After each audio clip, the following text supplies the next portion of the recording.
കണ്ണാടിയിൽ തൻ്റെ പ്രതിബിംബം നോക്കി അവൾ നിമിനേരം നിന്നുപോയി. അതിമനോഹരമായ ശില്പം പോലെ അത് തന്നെ നോക്കി മന്ദഹസിക്കുന്നതായി അവൾക്ക് തോന്നി. ഇത്രയും സൗന്ദര്യം തനിക്കുണ്ടോ എന്ന് ഒരു നിമിഷം അവൾ ശങ്കിച്ചുപോയി. രാത്രി മുഴുവൻ കഴുകന്മാർ വിലപേശി കൊത്തിവരിച്ചതിൻ്റെ അവശത അവളിൽ ലവലേശമില്ല. അവളുടെ മനസ്സ് മുഴുവൻ അയാളാണ്. രാത്രിയിൽ അയാൾ കൊടുത്ത പ്രതീക്ഷകളിലാണ്. അതെ, അവൾ മറ്റെന്തിനേക്കാളും അയാളെ വല്ലാതെ പ്രണയിക്കുന്നു. കേവലം ഒരു രാത്രിയിലെ പരിചയം മാത്രമേ അവർ തമ്മിലുള്ളൂ. പക്ഷേ അവളുടെ മനസ്സ് കവർന്നുകൊണ്ടാണ് അയാൾ തിരികെ പോയത്. അയാളെ ഇത്ര കണ്ട് സ്നേഹിക്കാൻ എന്താണ് കാരണം എന്ന് ചോദിച്ചാൽ അവൾക്കറിയില്ല. ആ ഒരു രാത്രി കൊണ്ട് അത്രമേൽ അയാൾ അവളുടെ മനസ്സിനെ സ്വാധീനിച്ചിരിക്കുന്നു. ആദ്യമായി കണ്ട നിമിഷം മുതൽ അയാൾ അവൾക്ക് ഒരു വിസ്മയമായിരുന്നു. ആദ്യമായി അവൾ പറഞ്ഞ തുകയ്ക്ക് വിലപേശാതെ, ആദ്യമായി അവളെ കാമത്തോടെ അല്ലാതെ പ്രണയത്തോടെ മാത്രം സമീപിച്ച ആൾ. എന്താണ് തന്നിൽ അയാൾ കണ്ട പ്രത്യേകത എന്ന് അവൾക്കറിയില്ല. അയാൾക്ക് പ്രണയിക്കാനല്ലാതെ വേറൊന്നിനും അറിയില്ല എന്നവൾക്ക് തോന്നി. അത്രമേൽ ഹൃദ്യവും പ്രണയാതുരവുമായിരുന്നു അയാളുടെ വാക്കുകളും പ്രവൃത്തികളും എല്ലാം.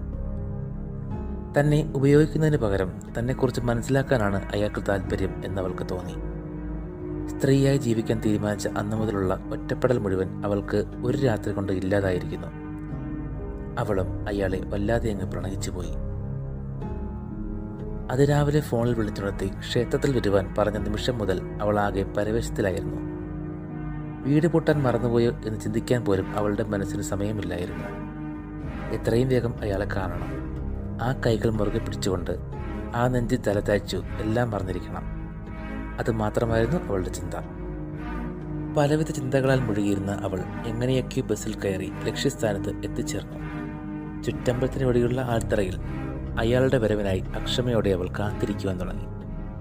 കണ്ണിലഞ്ജനവും ചുണ്ടത്ത് ചായവും നെറ്റിയിൽ പൊട്ടും ആദ്യമായി തൊട്ട നാൾ മുതൽ സമൂഹത്തിൻ്റെ പരിഹാസം ഒരുപാട് അനുഭവിച്ചിട്ടുള്ളതിനാൽ തന്നെ തുറച്ചു നോക്കുന്ന കണ്ണുകളെ അവൾ പാടെ അവഗണിച്ചു. തന്നെ പോലുള്ളവരെ പകൽ അവജ്ഞയോടെയും രാത്രി കാമത്തോടെയും നോക്കിക്കാണുന്ന ഈ സമൂഹത്തെ പണ്ടേ അവൾക്ക് പുച്ഛമാണ്. പക്ഷേ എല്ലാ ആണുങ്ങളും ഒരുപോലെയല്ല എന്ന് മനസ്സിലാക്കി തരുവാൻ അയാൾ വേണ്ടി വന്നു. അവൾ കാത്തിരിക്കുകയാണ് ആൽമരച്ചുവട്ടിൽ തൻ്റെ പ്രിയതമന് വേണ്ടി. ഹൃദയാകർഷകമായ മന്ദസ്മിതത്തോടെ അയാൾ അവളിലേക്ക്, അവളുടെ സ്വപ്നങ്ങളിലേക്ക് കടന്നു വരുന്നതും കാത്ത് വിണ്ണോളം പ്രതീക്ഷകളുമായി അവൾ. എൻ മാനസം നിറയും ദീപമായൻ പ്രിയനെ നീ എന്നരികിൽ അണഞ്ഞിടുമോ? കാത്തിരിപ്പു എൻ ദേവനായി ഞാനിതാ, പുതുമഴയായി നീ എന്നിൽ പെയ്തിടുമോ?